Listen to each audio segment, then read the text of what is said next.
much, Sergeant Blackwell. We always appreciate your visits here and these important updates. We're very, very fortunate tonight. We have a great panel here discussion on what is, in fact, one of our top priorities. We'll get to that in 1 second. But Yvonne asked me to just mention 2 quick things before, just to keep an eye open. We have new word that the Heritage Project over here there's some action on that. We don't necessarily know what it is, but we know that there is some action. We will be paying attention to that, so keep a lookout. We should probably be getting you some information on that as that plays out. The other thing is we have heard that there's new movement on the Robinson Terminal North project, so we're not exactly sure what that is yet also, but we do know that there's some action on it. So we will be paying attention to that. We will be getting information to you as we get it, and so please continue to follow this report developments in our city.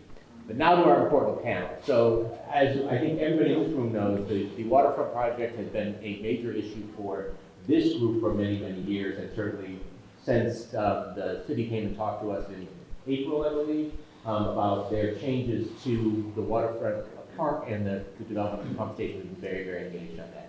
We are very fortunate to have a great panel of people who've done a lot of work in this space come and really present to all of you about what they're doing. This is not a debate. We are simply sharing information with all of you about where we are, where we've been, what we are trying to do, and what some potential alternative ideas are. So we have a great panel here. We have Al Cox here, the former preservation architect of the city of Alexandria. We have Paul Beckman, who is an expert in adaptive use architecture design on the Alexandria waterfront and other places. We have Stuart Fox, who is the principal of Route 66 and whose main office is on the Alexandria waterfront. We have Ted Pulliam, who is a freelance writer and focuses on our city's history, and then Indy McCall, a Old Town Civic Association board member, who was the part of the Alexandria Small Area Plan and Waterfront History Plan. So we have a great panel. Yvonne is going to come up, and you're fortunate to have her moderate this, but we'll start out, I believe, Al, with you, and we'll get this going. Thank you. Thank you, William. I'm going to stand up here just because it's easier to do the sound and the images. It is terrific to see so many friends and neighbors here tonight. In order to focus the presentation and not repeat things that y'all already know, because we have a whole lot of information to show you, may I see a show of hands of the people that were actively involved in the waterfront master planning from like 2010 to 2016 or so? Okay, that's not as many as I had thought, because I know Old Town Civic was very involved in that. And so those that were involved, are you aware that the proposed pump station in Waterfront Park, and how the city has now abandoned that 2014 master plan that had been unanimously approved by City Council? All right, so a few more people. As William mentioned, because I spent, 29 years working for the city, and retired about 5 years ago, I was very involved with Olin and with city staff and the community during that whole master plan process, particularly because the project was in Old Town and it involved several historic buildings. So what I would like to try and do tonight, and this is going to appear a little bit jumbled because it is, I'm taking portions of Olin's slide presentation that was quite lengthy that they gave the City Council in 2014 when the plan was approved, and trying to hit the highlights of that, particularly in part 2 to show you what isn't going to happen now. This slide, I know all of you have seen it many, many times, but the reason I put it up here is this is the 1749 plan of Alexandria that ostensibly was surveyed by George Washington, and it shows the shallow marsh. That shallow marsh is effectively the reason we have to have a pump station. Because when they did the banking out and cut down the sandy bluff that was at Lee Street, was Water Street at the time, now Lee Street, out into the river, they were a few wheelbarrows shy of a full load, and they just didn't take enough dirt down there, so that today the land is still up out of the water. This is Carlisle House here. So the shoreline has changed as Alexandria filled in that marsh and moved closer and closer to the channel. Obviously, the piers didn't need to be as long. There were a lot of good reasons to do that. So the 1749 shoreline being here is up at Water Street, South Union Street, and then we took the 1845 shoreline because we could use some of the early maps. And you'll notice one of the character defining things about that shoreline is it's very rectangular, goes in and out. And it formed something that, I mean, our waterfront for 275 years has been a very commercial, urban waterfront. This is not Sherwood Forest. We don't have lots of little birds and ducks in most of our waterfront. People were making a living. There were coal yards, there were fertilizer warehouses, there were lumber yards, there was all kinds of things on this waterfront.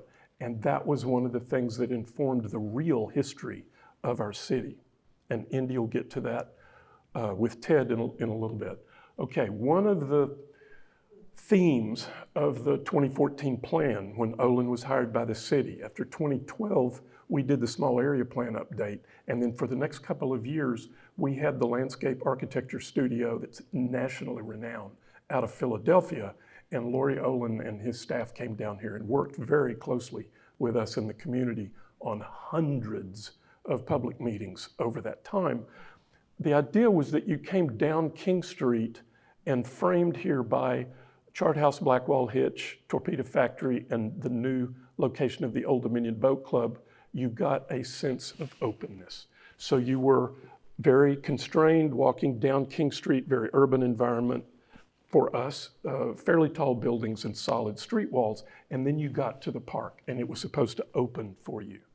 In addition, there was a focal point. So you came down King Street and when you got to this node, there was a cross axis and you can look to the north and you can see Chart House and the businesses all around here and the outdoor dining and the activities. You look south and the idea was that this would draw you down Strand Street through the parks and get to the businesses that were down there. Chadwick's has been there the longest, but there were other businesses that have formed since then.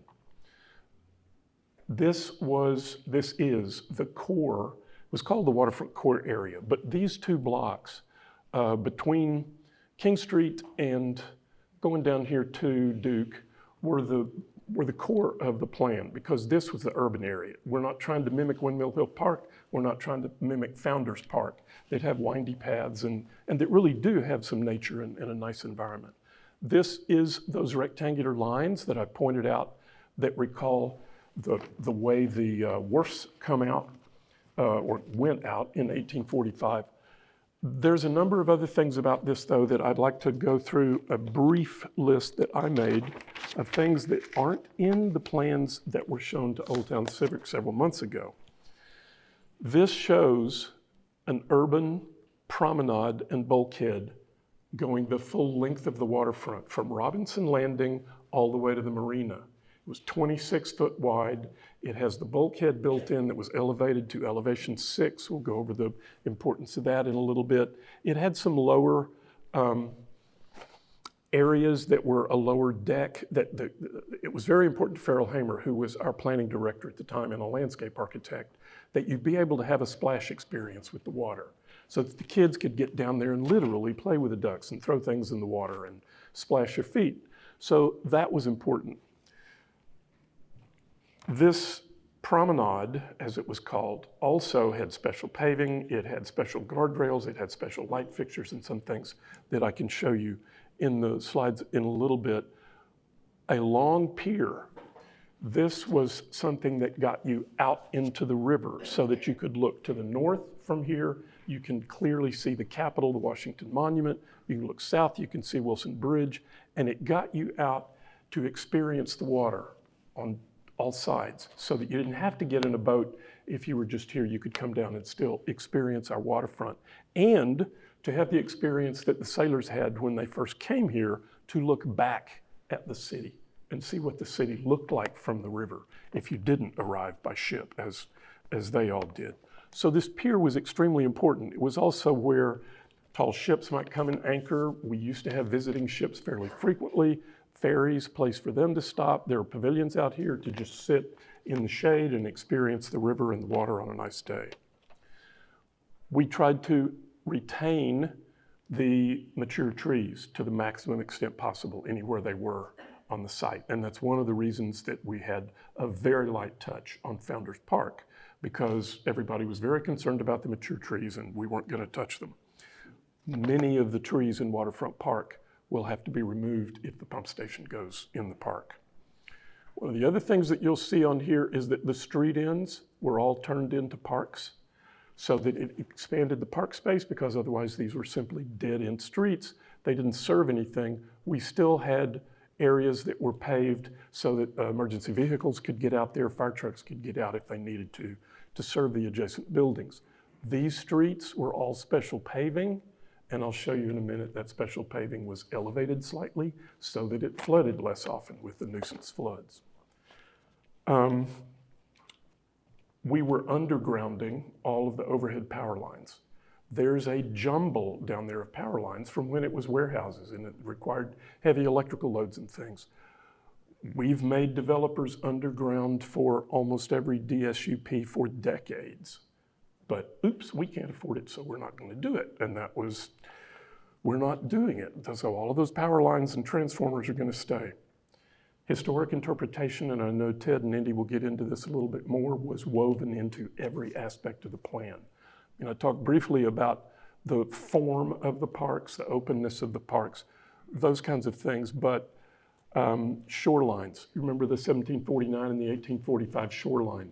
If you go down to Robinson Landing, you can see where those are marked in the paving, they're in the streets, they're in the promenade, and they have the engraved dates of that shoreline, and it will run up through the town. Robinson Landing did it, we can't afford it. A new civic building was proposed here in Point Lumley. This is Point Lumley Park at this end. That was to ostensibly have some ship displays of the ships that they found when they were doing the archaeology for the Indigo Hotel and the Robinson Landing. It was also supposed to be rental space so that you could have weddings. It was public bathrooms. We can't afford that either, so that's not going to happen. This plan, if you can take a mental snapshot, I'll try and refer back to it as much as possible in the following slides. But here you can see, coming down King Street, at the node here, there was a splash fountain. And when I'm describing all these things, and I'm throwing them out really quickly, nothing happened on this plan that wasn't subject to at least 8 public meetings and a bunch of little dots that you pinned on boards on the wall. This was studied to death, and it was a very involved, and I think one of the most successful public processes we had had at the city, at least in my experience. But you can see, looking down here, where the ship could be anchored down here and how you would be able to look back at the parks, how there's an opening here where you can stand at that node and be drawn into Waterfront Park and see the new, beautiful Old Dominion Boat Club. This is, say you're standing on the masts of one of the ships, you're looking through foot of King Street into Waterfront Park here, and a nice, wide, open, and inviting way. Still shade trees, still places to sit, still benches all around, but that sense of openness. The gardens that we typically have in our townhomes in Old Town are tiny. You know, they're about the size of most people's dining tables in McLean, and yet we needed some place to get out and really experience the water, and so that's what we're trying to do here. One of the other reasons we were trying to keep it open is this park, Waterfront Park, was the last park that wasn't surrounded by condos. And we've had the Red Cross Festival moved, we've had festivals moved all over the place, city birthday parties, because it was next to some people's townhomes and they didn't like the noise, or they didn't like the parking, or they didn't like the trash. All legitimate concerns. This was our last opportunity to have an urban park where you could come play bagpipes and people weren't going to call the mayor. So that's what we were trying to do.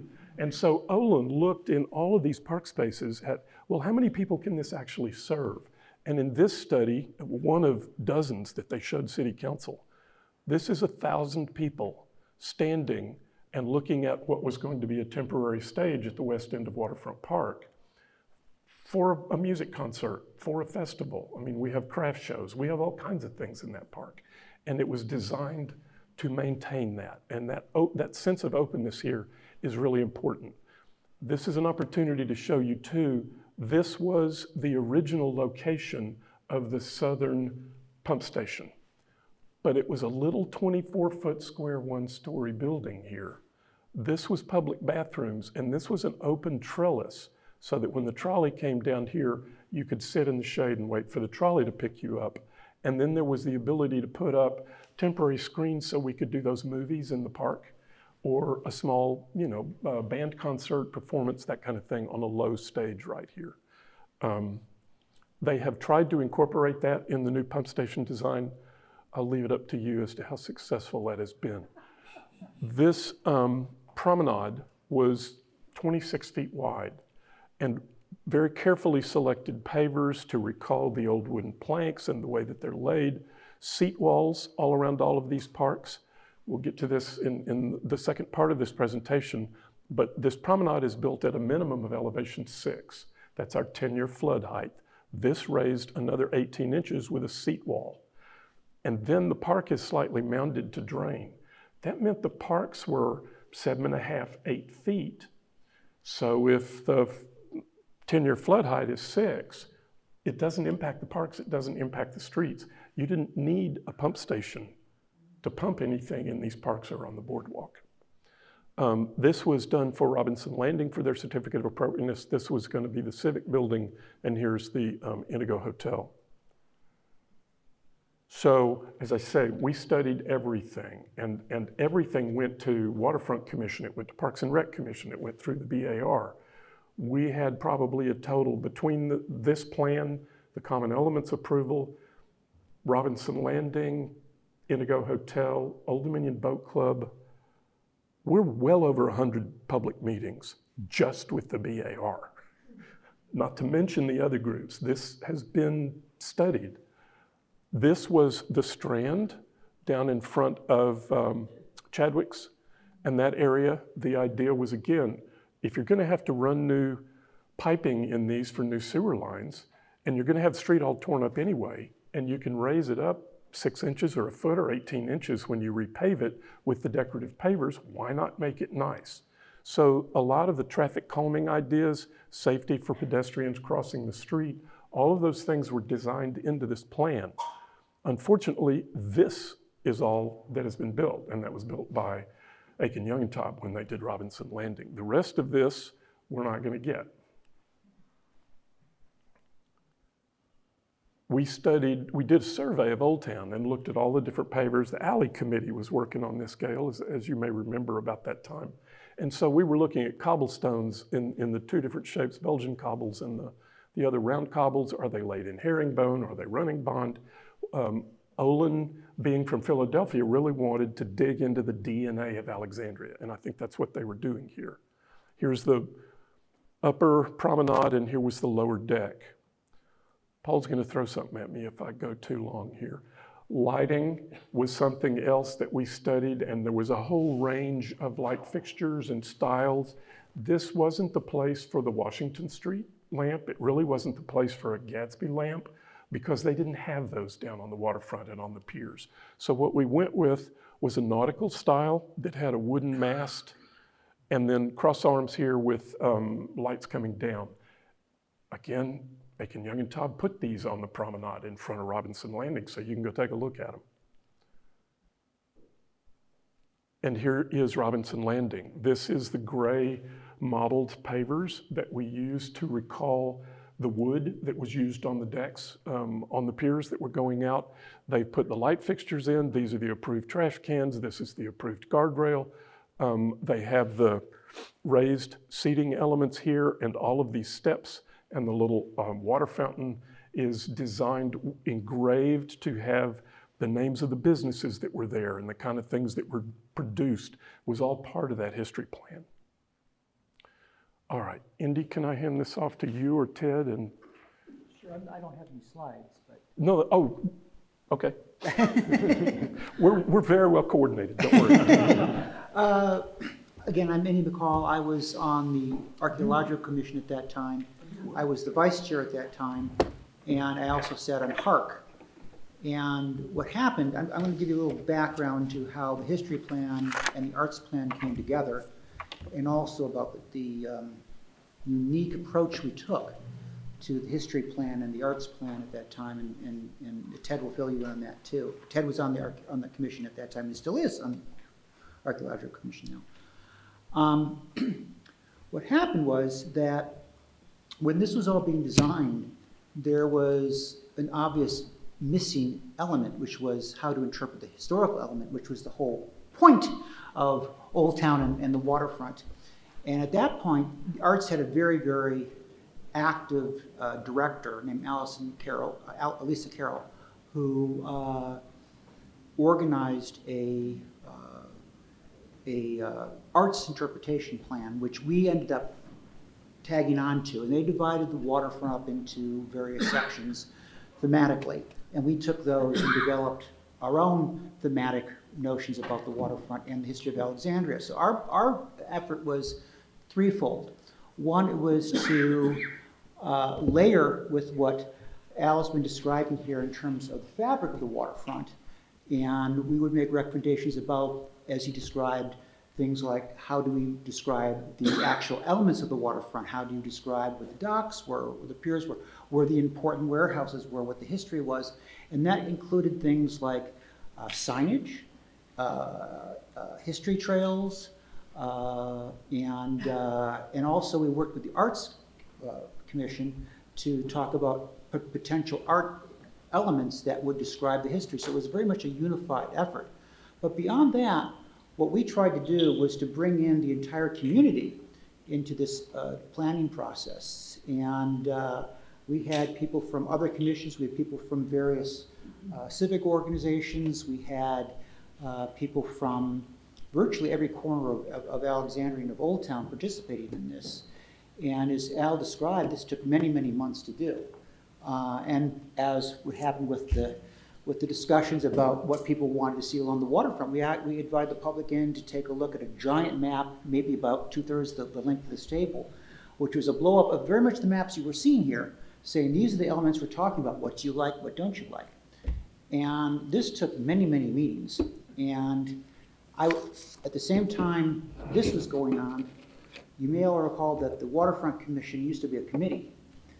And this became the turning point where the Waterfront Committee became the Waterfront Commission to sort of see this through as an implementation group, overseeing it.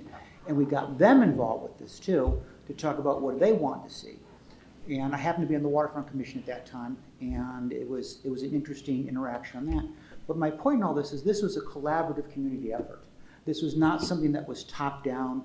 This is where bottom up and top down came together, as Al was describing. And the council got very excited about it. Staff got very excited about it. We were very involved with Carl Moritz and with Nancy Williams and others in this. Pam Cressy was central to this as well. Pam and I wrote the history plan that you see here that you can get, for just a few pennies of paper, can get it off the internet. But we spent a lot of time on this. And we were told later on that the contribution of just archaeology and heart on this and the Waterfront Commission was close to $300,000 of our volunteer time. So this was very much an effort to have a community expression of what we wanted the waterfront to be. Many of you were involved with that. No, Gail, you actually sat on a lot of the stuff yourself. It was very layered. It was very thoughtful. We dug very deeply into the archives. We tried to express every element of the city. And we tried to make sure that what we did in the waterfront reached back into the community, into various neighborhoods and all, described the neighborhoods, and invited people to come from the waterfront back into the Black History Museum, down Duke Street to Freedom House, although it wasn't called Freedom House at that time, and it included Jones Point, which was not part of the original plan, but it meant to be spreading the entire waterfront, and it was meant to be thematic, so you could talk about each stage, what was important about the waterfront and Alexandria history. And this was a community effort. And it was extremely disappointing. It was very exciting at the time because, there was a lot of blood involved with this, as you all remember, because it was the battles over how many hotels we were going to have and all that sort of stuff. But in the end, what it came out to be was that we had a sense of the community's involvement with the waterfront and our identity of the waterfront. It became it was an expression of who we are and our ambitions for Alexandria. And it was also not also supposed to be implemented at once. Another aspect of this was meant to be a baseline so that over the years, each generation could add something to that, what they thought was important. It was very forward-looking. So from there, after we got that all together, we had to go around and we sold it to the various commissions, and we had to sell it to the council. And as was mentioned earlier, council approved our history plan and the arts plan completely unanimously. And then eventually these things became part of the codified cultural plan for Alexandria. So this stuff was supposed to continue alongside of the physical elements. And in fact, it was supposed to be that every developer on the waterfront had to adopt these elements. And as you saw, the stuff down towards Robinson Terminal South was done that way. In fact, when Hotel Indigo was going through their planning, they came to the commissions to say, how can we best implement what you want? They show us designs. They say, we would say that looks great, or maybe you want to do this, or maybe you want to do that. But they were very interested. If you go into Hotel Indigo now, you'll see all sorts of things that the building itself doesn't replicate, it echoes a building. And echo is a good term for the waterfront, it echoes. But that echoed a warehouse that used to be there. And the interior had elements that represented finding the ships and things like that. So it was a very collaborative effort, but that all fell apart, which is part of why we're here. So before I hand it off to Ted, because I'm trying to keep this very, very quick, one thing that I really strongly feel is there's a sense of betrayal in the community. I know in the history and preservation community, there's a sense of betrayal. That's something we all put our hearts into and collaborate with staff and with the community and with the developers to do, was arbitrarily set aside. Almost like there's a tabula rasa when a new city manager comes in or when council changes, and so all these strategic plans that we have disappear. They get shelved, and partly because if you look at the dates on these things, it's 15 years ago now. A lot of these people that work on these things were still in college when this stuff was going on. And I think it shows that we have a lack of institutional knowledge now. And also we've got a challenge going forward. How do we make sure that when we do a project that something with such a massive community effort, how that is preserved to go forward in the future? How do we marshal that and guide that for the future? And how do we hold people accountable for it? So I will leave it at that because I probably ran on longer than I should have. But I'm happy to answer questions later.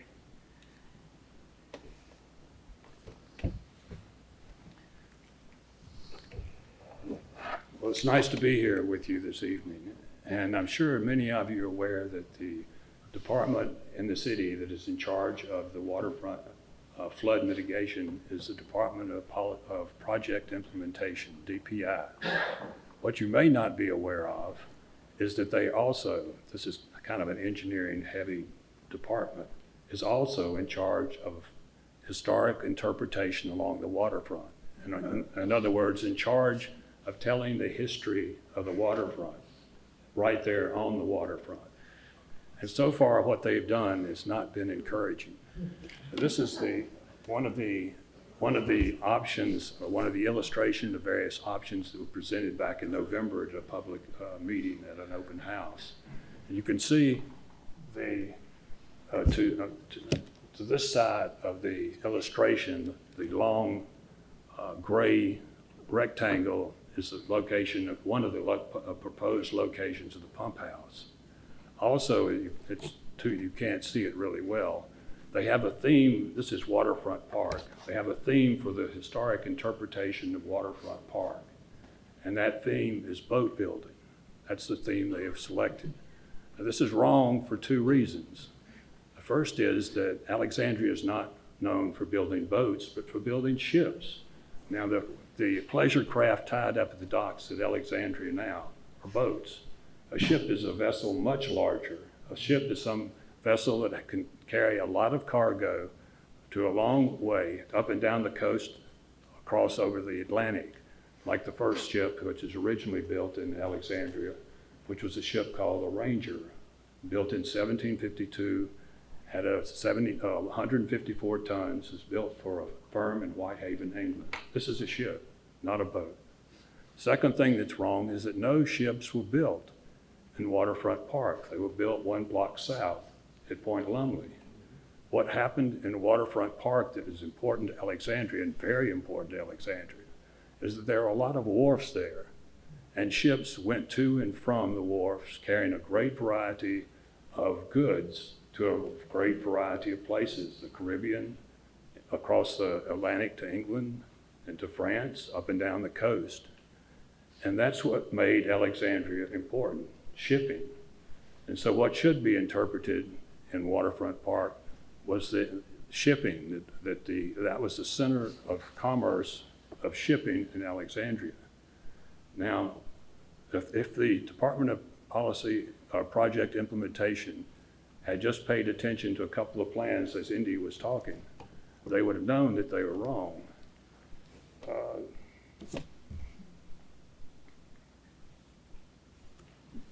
Indy was talking about the history plan that was part of the small area plan that was adopted in 2010.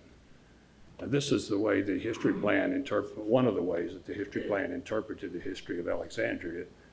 It had these different sections of the waterfront, had different themes that were used to interpret it. As the Founders Park was a foundations theme.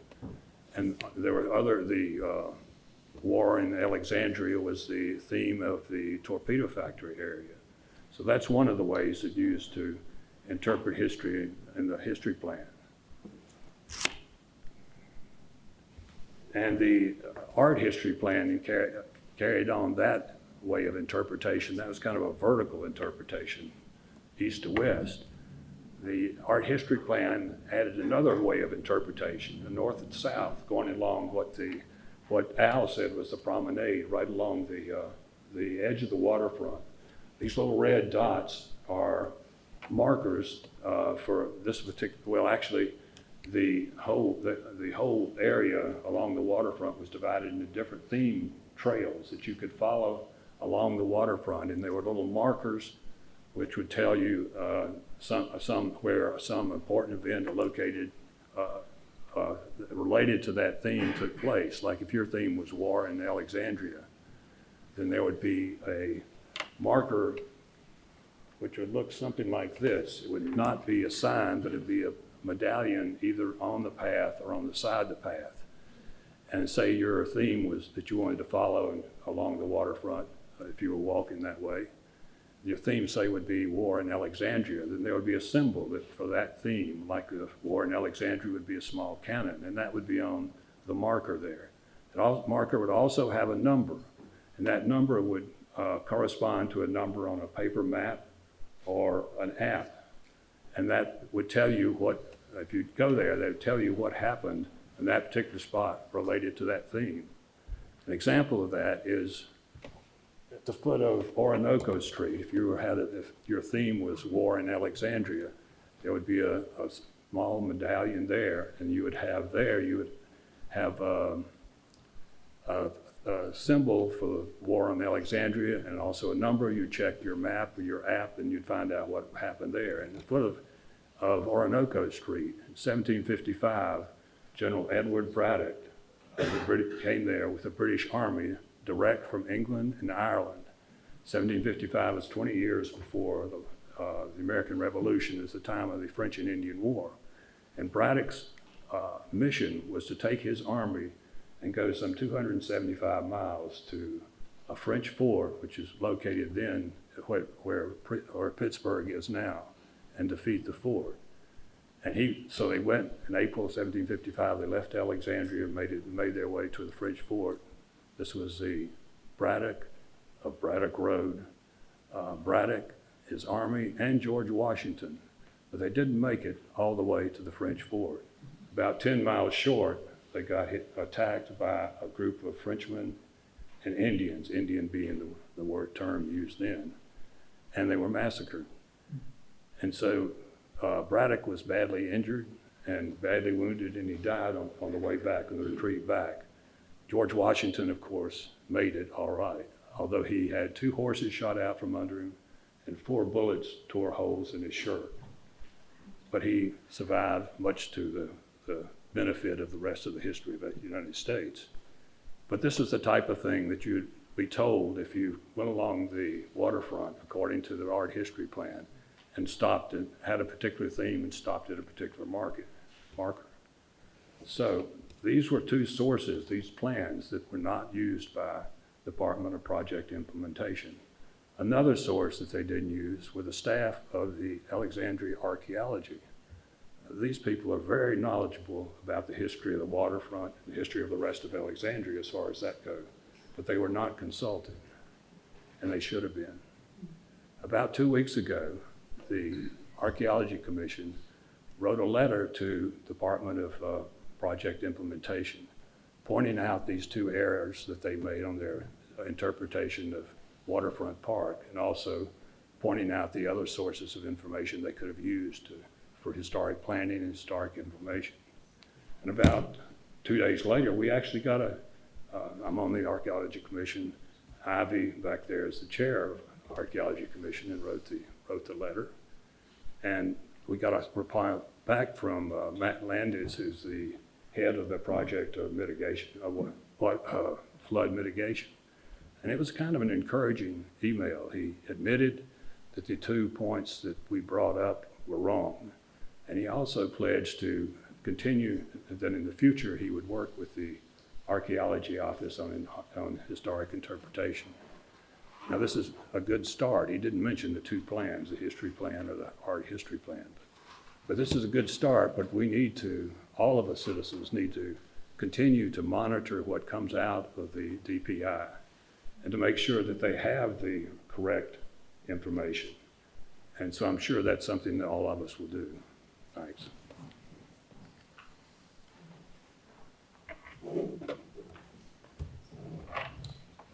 Thank you very much, Ted and Indy. One of the other groups that I forgot to mention that we coordinated a lot of what Ted was talking about with was Visit Alexandria. Old Town is the brand of Alexandria, and our tourism here is a huge financial engine for the city. So this plan was designed for residents and tourists.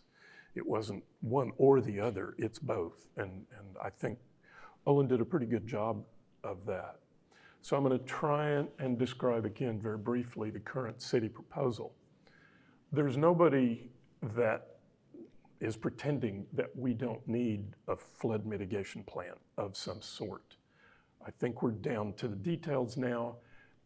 DPI, with every good intention, went kind of off on their own because their job as engineers is to get things built once they're approved. What happened post-pandemic and construction inflation and all of the other things we have going on in the world, the budget was shrinking as time was increasing. We had, Indy mentioned the loss of institutional memory. We have a 10-year term limit on all of our boards and commissions. And 50% of the citizens in Alexandria move every 5 years. There's no institutional memory. And when you raised your hands at the beginning of this meeting, that was pretty evident. There are so many people that I've talked to in the community when I express outrage about, well, they're not building the waterfront plan. And people look at me like I have 2 heads and say, what was that? Because they don't know what we're losing. And that's part of what I'm trying to show you this evening. We've had a flooding problem on the waterfront for a long time. This upper left corner is from 1900.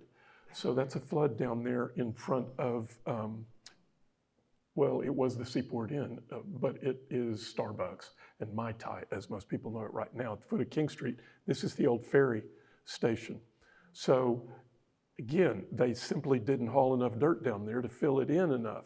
And I've taken this slide from DPI because they're showing all of these places that it's flooding. One of the things that I was kind of encouraged about, though, when I borrowed this slide is water's barely up to the top of the curb. Again, if you did what Olin had planned and you raise the street up you've eliminated a whole lot of the nuisance flooding right there. In addition, a number of these buildings like Torpedo Factory, their first floor is up like 8.5. They're not going to get flooded, and there's plenty of room to raise this part of King Street 1.5 feet.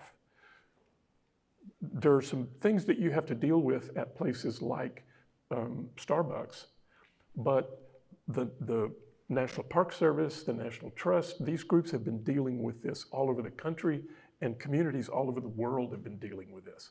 I did my graduate work in Venice. The Agua Alta that you had there, the walkboards, the merchants are used to dealing with the floods as they come and go. They have stainless steel legs on their retail stands, and then when it comes a flood, they know when it's coming. They put everything up on top of the table, they lock the doors, and they go home. And then the next morning, they sweep it out. That's part of living with it. I'm not suggesting that Trey do that down at Chadwick's. I'm just suggesting that there are ways to do what's called wet flood proofing, where you let the water come and go. And in fact, I understand that Murray Bonnet was talking about doing that there on the corner of Prince and Strand at the new little hamburger, filet mignon, whatever he's selling this week down there. There's dry flood proofing, where you have the little glass panels that go down in front of the door, and you brace the windows and you close the shutters, and the water comes up and then it goes down, and you're done, you move on. So there are ways to deal with this. And to their credit, DPI did study a lot of these things. And as an architect, I'm not casting dispersion on engineers. We need them. But when all you have is a hammer, everything looks like a nail. And when they're asked to design a pump station, that's their solution for everything. There are hybrid schemes in here that might allow us to use a slightly smaller pump station or fewer pumps at less expense. So there are still things that we're trying to get them to go back and look at. So the flooding issues that in the over 10 years of study, DPI and all of the consultants that we have hired have identified is overtopping the bulkhead. There are places that our riprap shoreline, that's not even a bulkhead yet, is about 4.5 feet. So there are places that we need to elevate and build a promenade or a bulkhead of some sort to get up to a fairly uniform height. The promenade down in front of Robinson Landing is about 8.5 or 9 feet. So it varies, and we need to address that. The next is backflow. Every engineering report up to 2022 that I've been able to find, and Yvonne and I have been doing deep dives in engineering reports. Great if you can't get to sleep, that'll do it for you. But they're very good reports. I mean, we spent a lot of money on these, but they're really good. The engineers knew what they were talking about. Every one of them said you need to put backflow preventers, because all of our sewer lines come down the street right now, and they go out Duke Street or Prince Street or Queen Street into the river. They're not quite sure where they are in the river, but they know that they must be going down there. But when the river gets up above, well, I'm going to go forward just a little bit, because the sergeant gave most of my presentation anyway when he was doing this. Okay, so pretend that this is Potomac River. Here's our new bulkhead at 6 feet. The water, when it raises up, isn't over the bulkhead yet, but it's spilling out the storm drains, and the manhole covers are lifting up in the streets. And that's what you're getting in front of Mai Tai. That's what you're getting in front of Chadwick's and the bike shop down there near the boat club.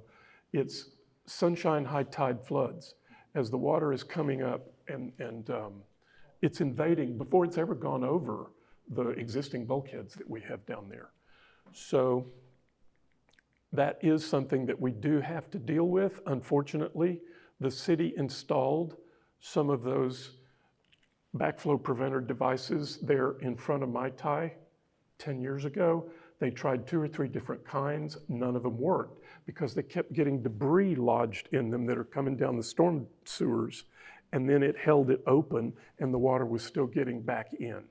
So I don't know why they work in the rest of the world and not here, but they didn't work here. And I'm not arguing with them on that. They've come up with another way to solve this. So then you have inundation. And this is something that was briefly mentioned during our extensive studies in the waterfront plan, but we didn't really focus on it. And that's when we have a heavy rain here, but they didn't have a heavy rain in Harper's Ferry. So the Potomac is not up. It's not high tide, full moon, Agua Alta, but it's coming down Shooter's Hill into Old Town, heading toward the Potomac River. And what happens is the sewer lines that we have now are 150 years old, and they're too small. So what we're trying to do is get everything first to this 6-foot flood level for the 10-year flood. And the engineers did all these amazing graphs and charts and studies using all the marine data and showed everybody that that occurs maybe once or twice a year, but usually only every 2 or 3 years. And you know, the climate is so variable that that seemed to be the best bang for the buck, and everybody agreed on that. So this is what that elevation 6 looks like in Old Town. So with this being King Street, this being Union Street, you can see the water is coming up here. It's kind of around Mia's. It's gone down Union Street down to about here. It's in the parking lot or where the dumpsters are back behind Chart House. That's fine, but I'll show you a slide in a minute that shows that that's not as scary as it might look.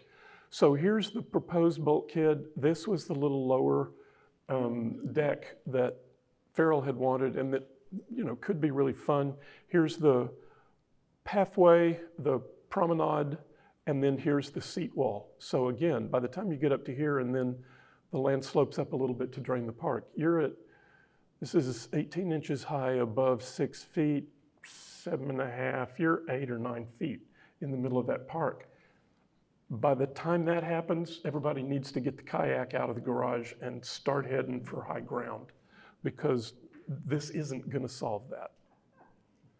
So what had been in the Olin plan all along was that these parks, as I just described, were being elevated. So if you take those away, here's the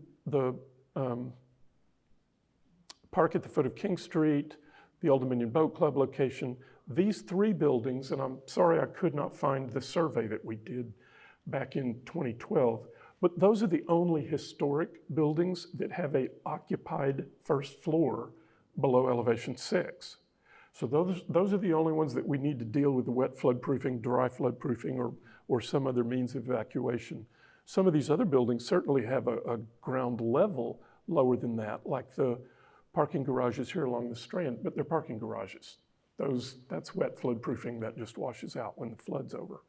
So then if you take the streets out, in addition to the parks, and you build up the streets like was approved in the original plan, you've taken away 80% at least of the area that's going to flood that you need to pump out as the water gets up to that elevation 6.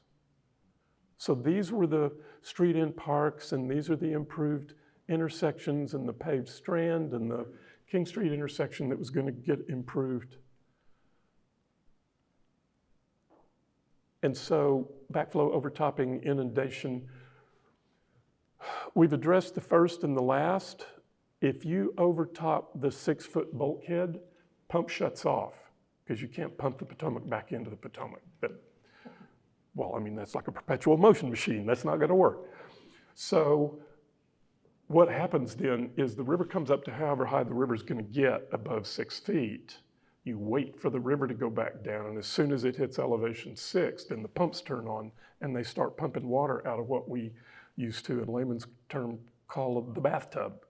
The bathtub was front yard in front of Chadwick's, or it was in those low areas that didn't get raised, and that water needed to be evacuated. And as we are finding, as more and more of these studies are being done around the world, the sooner you can get that water out, the better, because that's less time that the brick on the footings of those buildings are soaking up water, and the less time you've got hydrostatic pressure on the walls of that building at those lower levels. So we need to get that out quickly. So there were originally 2 pump stations in the Olin plan. There was a small one up here. It's in that area behind Chart House and Blackwall Hitch. There's an office building that's here. And we thought we could get one in there as long as it was one of those little 24-foot square things.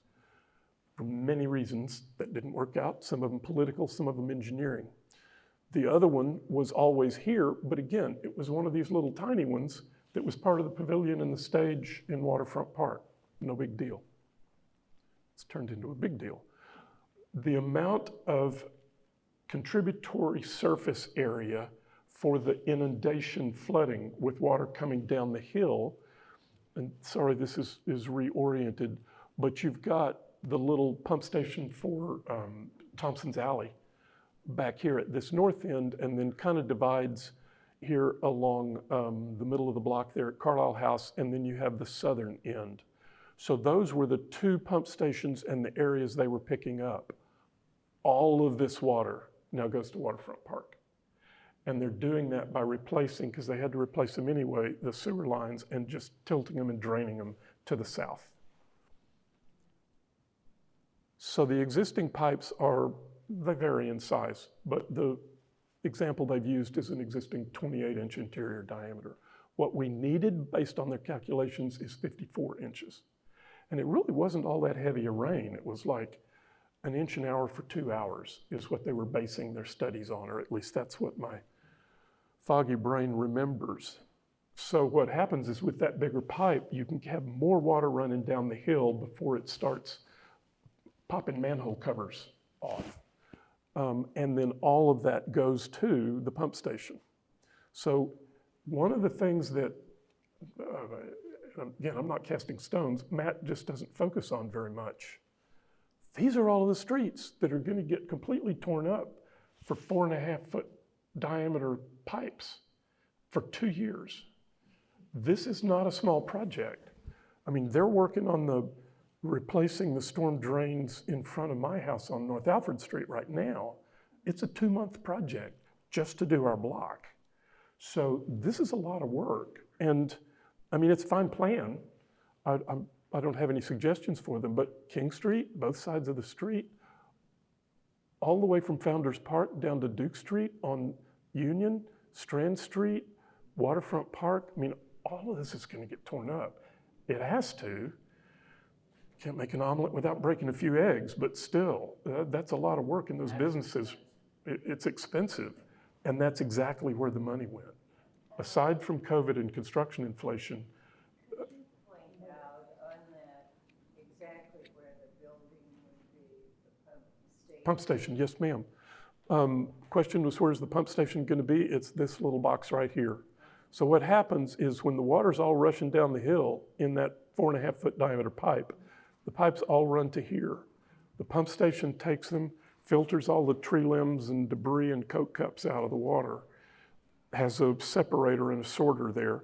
It goes into a well, and then it pumps the water out. And the differential in height of that well allows the water to get up to the 6 feet without flooding the well. It's actually a very clever solution, but it requires some honking big pipes and pumps. That's a technical term. So, yes, sir. On the pumping station, I talked to Matt at one time about the pumping station when they were looking at putting it in Founders Park. They also said that they were looking at the building to the south of 110 as being, gutting it inside, keeping the exterior and putting the pump station. We'll get to that. Thanks, Greg. Yeah. You're getting ahead of us. We'll get there. And we can do something with 110, which is a beautiful building that Sam Ellsworth did. Yes. We're all in agreement. Well, you and I are. Well, I don't know about y'all. Okay, let me try and get through the end of this, and then we'll open it up to questions, and Paul will show you some really, really creative ideas. So the pump stations that council looked at and approved were these tiny little park pavilions, and we were looking at the Orangery at Mount Vernon. They were small red brick buildings that were follies in the park. Pumps here, pumped it up and out, like I was saying, and goes through the well and the separators and goes out. This is a pump station. Who knew Alex Renew builds pump stations? And there are 4 of them in Potomac Yard. This is one of them that was built there in the rail park along Potomac Avenue, designed by John Rust of Rust Orling, who did 110 South Union. And it was just designed to look like it was an old utility building on the railroad siding. Nobody even knows it's there. It's a very discreet, soft little building, red brick, traditional detailing, and it looks great in that park. Sorry, I have to catch my breath on this one. I call this train wreck park. This is the pump station as it's presently proposed. That's the location on Prince Street for the city. Old Dominion Boat Club's across the street. This plan started being shown at, I think, the open house or one of the last Waterfront Commission meetings, because people were so upset about seeing the building that Paul's going to show you in a minute, that the engineers designed, that they started trying to hide it. And it was like, squirrel, don't look at the building, squirrel. This park, if you recall the 2014 Olin plan, this design has nothing to do with the history of Alexandria that Paul was, or that Ted or Indy were describing. I mean, and the 1,000-person standing for the event in Waterfront Park that Olin had planned, you can't get 200 people in this park.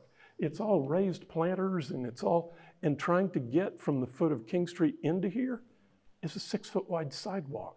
It's not the gracious thing that draws you from one to the other. I can't think what the engineers, landscape architects are thinking. And for historic interpretation, it won't take you long because that sign in the corner is it. And those signs that Indy and Mac and others have been working on, Archaeology Commission's been working on for a long time for the African American Heritage Trail, that's what Matt has been calling historic interpretation. And I'm not trashing Matt. There's nobody that knows more at this point about our waterfront than Matt. He's been immersed in it for 10 years. And from an engineering and a technical standpoint, he's your go-to guy, as Greg was just saying. My concern is I don't think they were giving the engineers all of the program. They were saying get it built as fast as you can for the budget that we have. And the budget that we have is half what it used to be, because who knew? What we really have here is a sewer maintenance project, not a waterfront plan. And this last thing,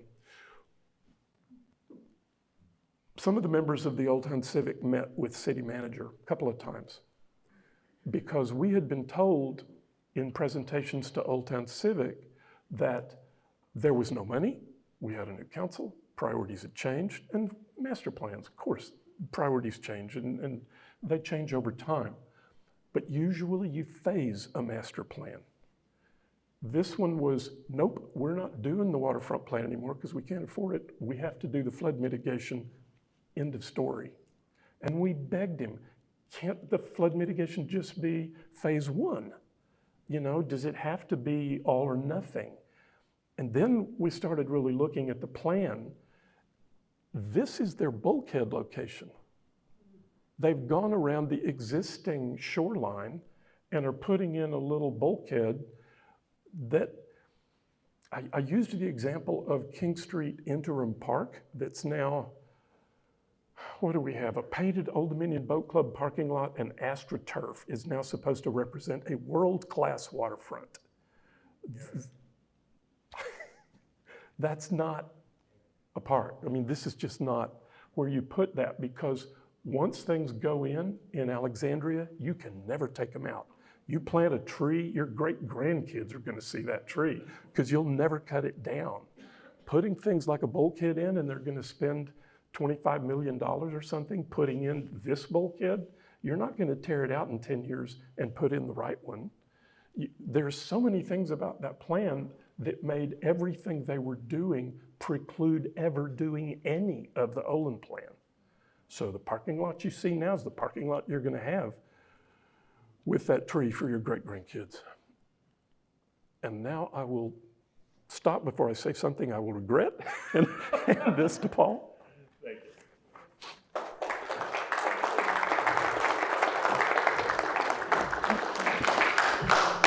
Again, my name is Paul Beckman. Thank you very much for all coming out and being a part of this and letting us share all this information that we pulled together.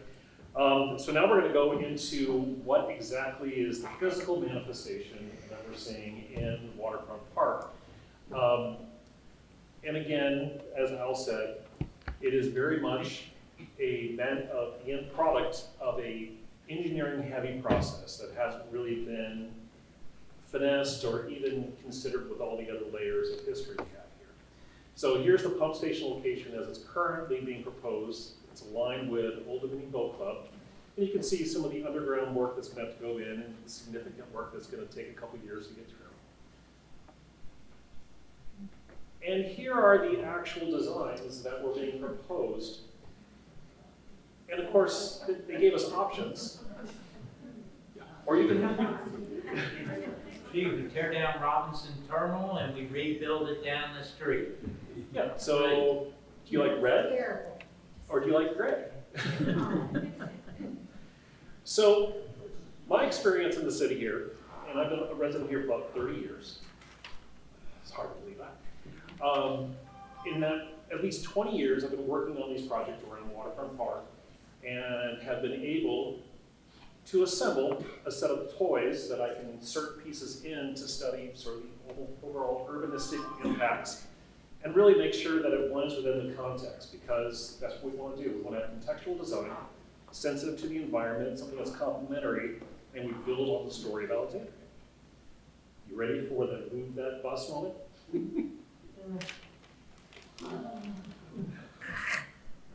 Right across from the Old Town Civic Association. Oh, yes.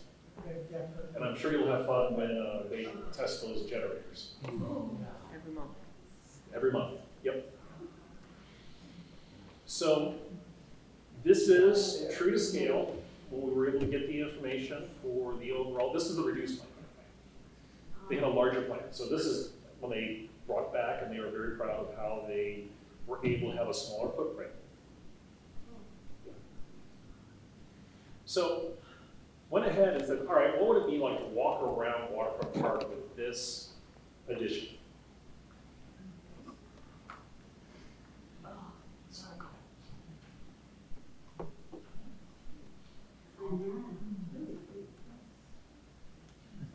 There, okay.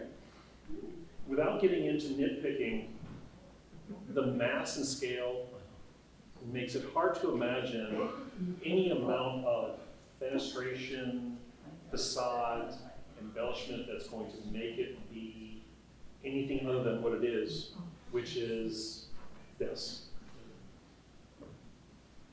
Where's the statuary that's down there now with the fishermen and everything? That gets obliterated? Oh, it's almost as big as the boat club. It's pricey. Yeah, and right here next to the Old Dominion Boat Club, you end up with this kind of unfortunate urban alleyway. Brooklyn, 1900. Yep. Why can't they put it in the cellar of that building? We'll get to that response. I'll respond to that question in a moment. Plus half of Waterfront Park will be shaded in the winter time. Maybe much less buddy.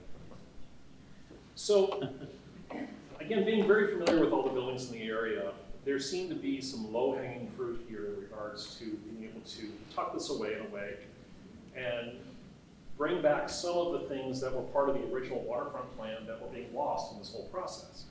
So, took their engineering drawings and said, okay, if we move this, we're not saying make it go away, we know we need to have it, just move it 180 feet. And we confirmed it can be on the tie-in points for the work that's already being done. So we're minimizing the re-engineering We're not asking them to do a whole new study, a whole new site. There's the advantages of having a already developed site, because we all know when you start digging in Old Town, you're gonna find stuff. So if you start digging in Waterfront Park, you never know, you might find another ship. But if you do over at One Prince, chances are it's already been cleared out.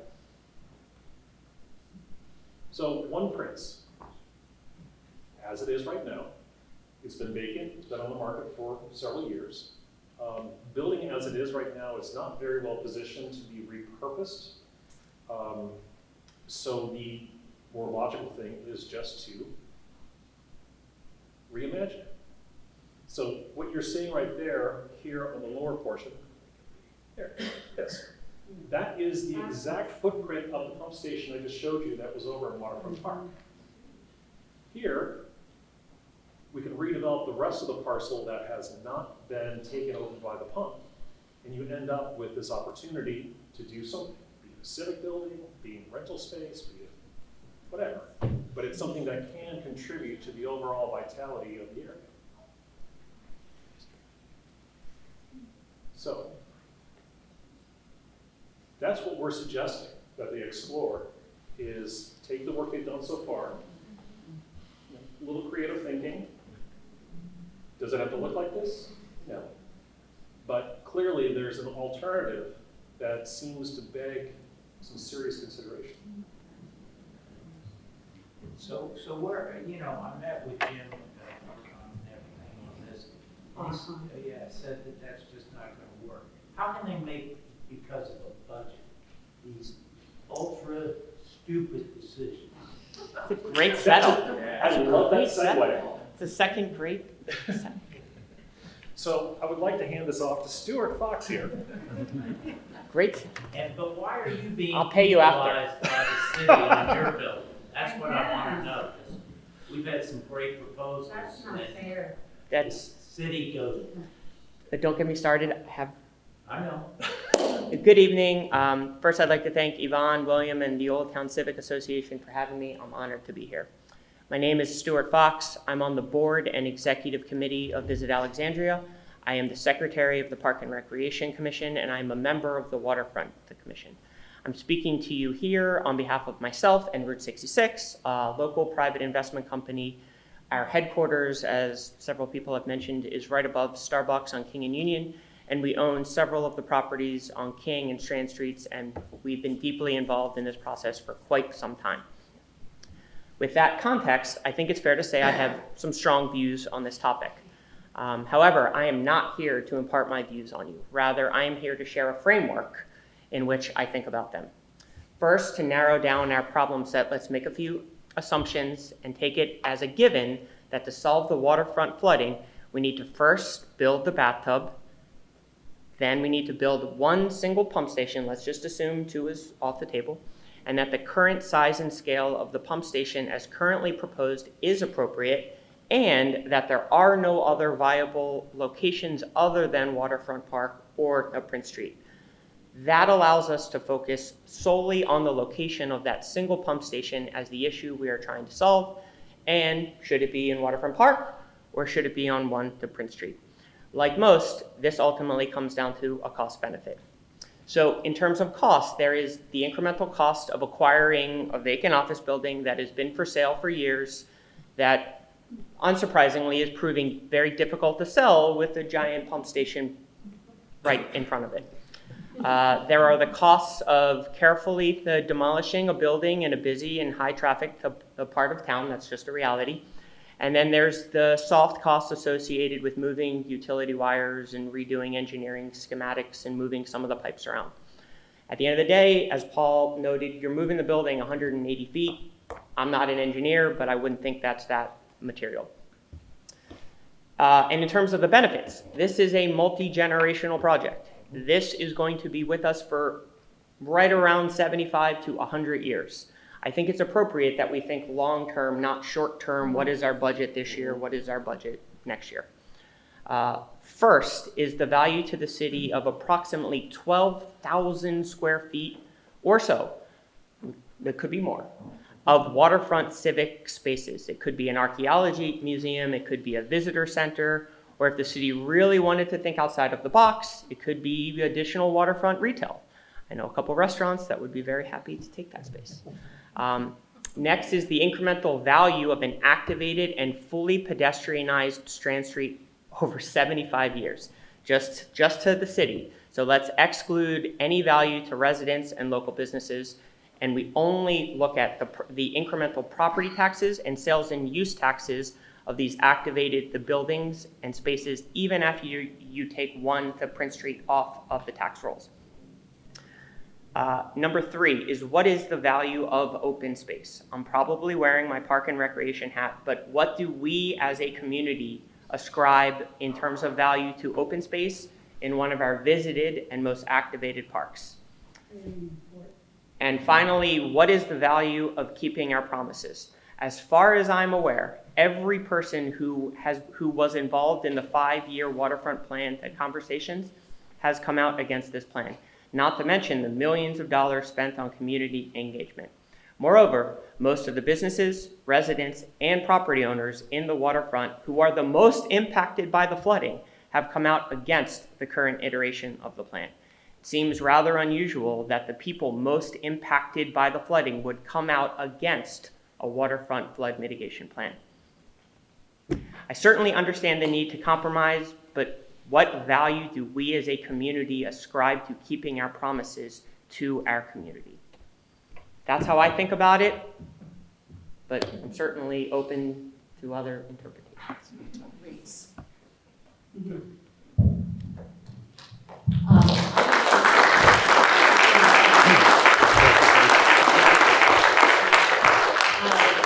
want to get to your question. I just want to speak a few minutes here. When we met last summer, I believe it was July, with the city manager, and outlined some of this, it was not as comprehensive, we didn't have much time. We heard about 4 or 5 times throughout our hour or so, oh, but the schools, oh, we've got to build another school. This is going to cost, we have to do the schools. And then I started learning that this is the budgeted within our capital improvement project funding. We are in competition with schools. Now, let's look at it from another point of view.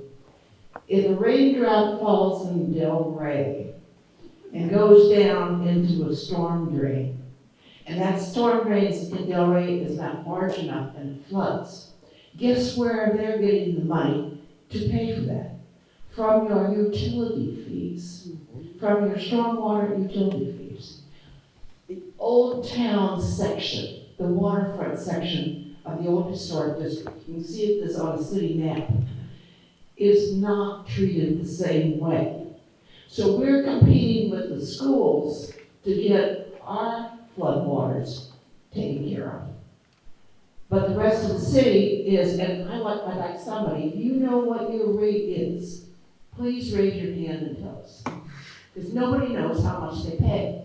It's about $374 a year.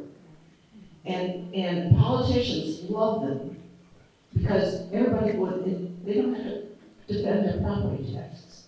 So if you can convey any message to anybody about this, and also please start to educate all of us in it.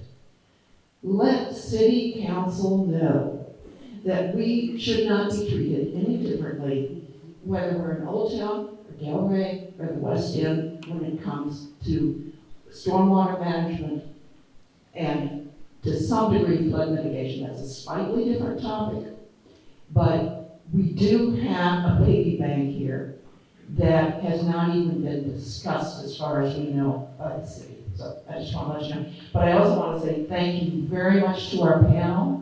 And we might have a few more minutes. We can take some questions. I suggest you direct it to a specific person. So, Bert? Yeah, there was a reference to, I believe, a vacant building. Which building is that? I wasn't sure which one. It's the medical building. One Prince. One to Prince Street. What's the street is? One Prince. One Prince, and that's an empty building? It's owned by AMGA, the American Medical Group Association. It's owned by a nonprofit, and Yep. that's one of the So, reasons the Department of Union Environment Street. is so long, they don't care. Straight. So what's gonna happen, what should happen to that building? It's for sale, you wanna buy it? Well, it also could be eminent domain. Carol? Al, Yes. can you tell us, with all the replacing of the sewer pipes along these streets, was there ever discussion at the same time to raise those streets, and was that ever budgeted to see how much that would cost at the time? Olin would have priced it in 2015 after the plan was approved in 2014. Olin was brought back in as a consultant to do some cost analysis and to do further study of how many pump stations and where. I don't know that they got into that level of detail. And there are, bless their hearts, there must be 200 presentations and technical reports on the city's websites. It's in 8 different locations, and the city's search engine doesn't work very well. But as I say, Yvonne and I have almost gone blind trying to read all of these reports. And they did study raising the parks. They raised them and tilted them and created seat walls and things around them. But it wasn't what Olin had drawn. It was what the engineers did. And I'm not denigrating it. They studied it, and then it disappeared. But I'm saying, if they're doing it now at the same time, wouldn't this be the time to try to raise the streets and try to do some incremental? Is anyone trying to talk about this, to do, as we're talking about, certain things at certain times? Is there any push toward that at all? No, ma'am. It's not on the table. There's not enough money. There's also no talk of bulking, which is, I think, a major. I think the more you learn, the more you come to think that maybe you should start with the bulking first. It's cheaper. This was supposed to be a self-funding project. Yes. Often said, never happened. But if, like you would, let's assume you have a single building. Let's assume that entire strip there to the red brick all the way to one Prince. If that happened, you would have revenue coming from the red brick building now that flood isn't existing. There's no flooding. You just monetize that entire block. That was never in any of the assumptions of any step of any page of that plan. This is entirely new commercial. That's a lot of plus for the city. You ought to argue them to an end point and say, that's the breakpoint. If you monetize that whole block, it not only pays for itself, it opens up every bit of retail space to, as you said, those who'd like to pay taxes in that red brick building. Because when you look at that red brick building, it's like, well, it's a garage and it's that. Suddenly, flooding solved, it services the whole park front, it services that whole end of Union, and it monetizes an entire block. They should stop arguing with us and just do it. Because that was never part of the original assumptions. But it's something that has evolved as a concept, and We got screwed by a concept. Explaining that to us, and his in-person understanding of how this. You are exactly right. Yep. You're exactly You're right. absolutely right. Dino. Yes.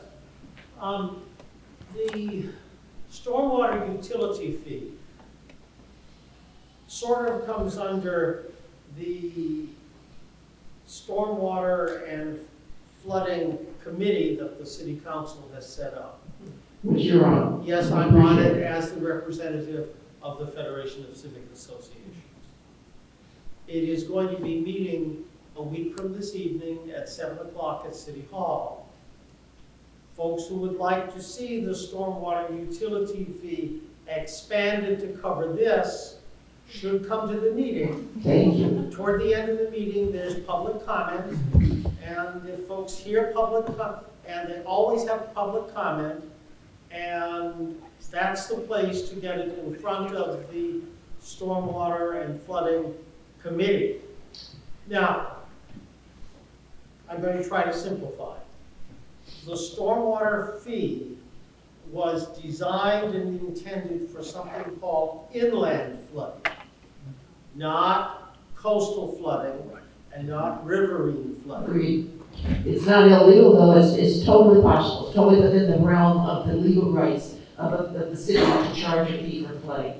You might have a different federal pot, but we don't have any of those left anyway, but yes, you're right, it's different, treated differently, So that means, historically. so there would have to be, to do what has been proposed, a change in the fundamental ordinance of the stormwater fee.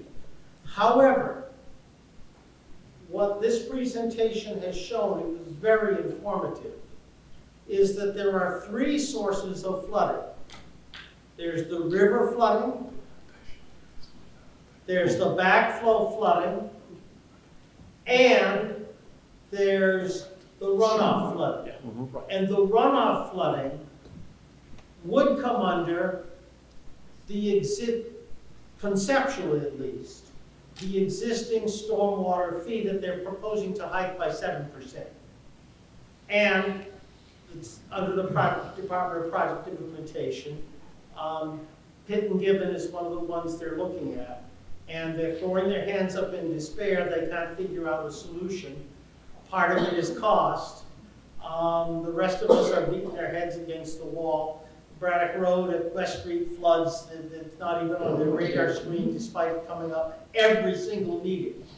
I would also add that on April 22, we will be sending this out. There's going to be, as you know, the city budget process is an ongoing thing. On April 22, they are going to have a public hearing with city council there on the question of utility rates. So that's another opportunity to address council.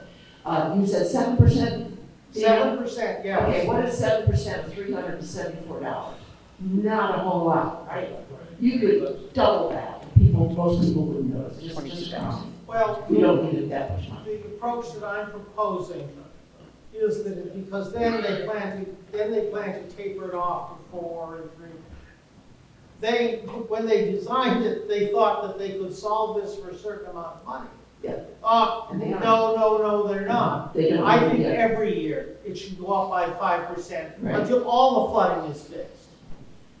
If I could just add one thing to this. Let's not forget that we put in the Tanyard Ditch Tunnel a number of years ago that was supposed to solve that very issue on Pitt Street, and that was, the Tanyard Ditch Tunnel. They drilled, they rebored the original Tanyard ditch that drained that area was an open sewer back when there was a Tanyard down there. They covered it over, and then they had to re-drill the whole thing, and this was in the 90s?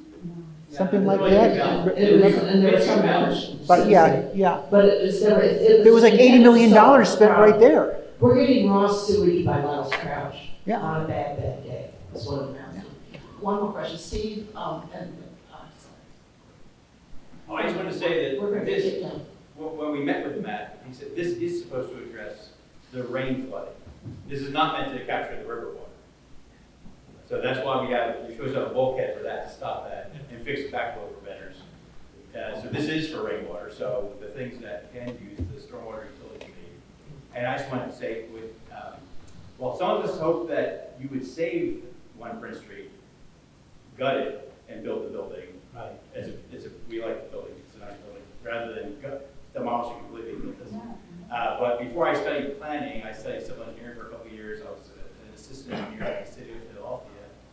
And we had, our sewer system was very robust.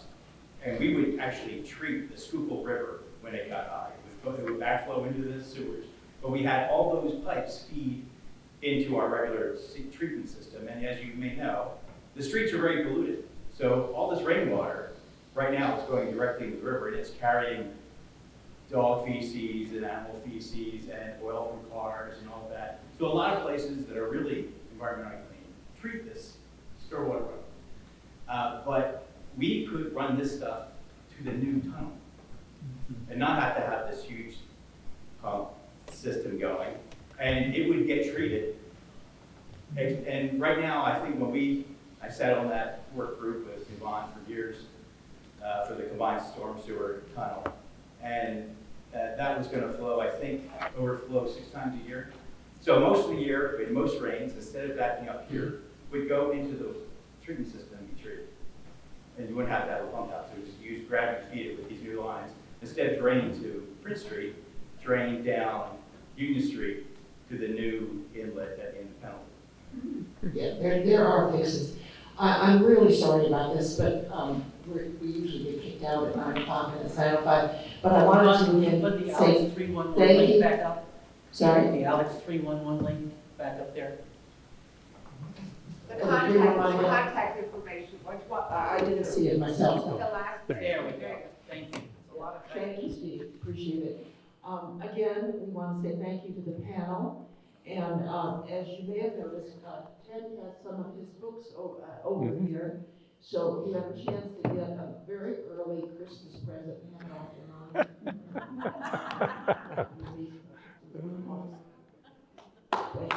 Thank you.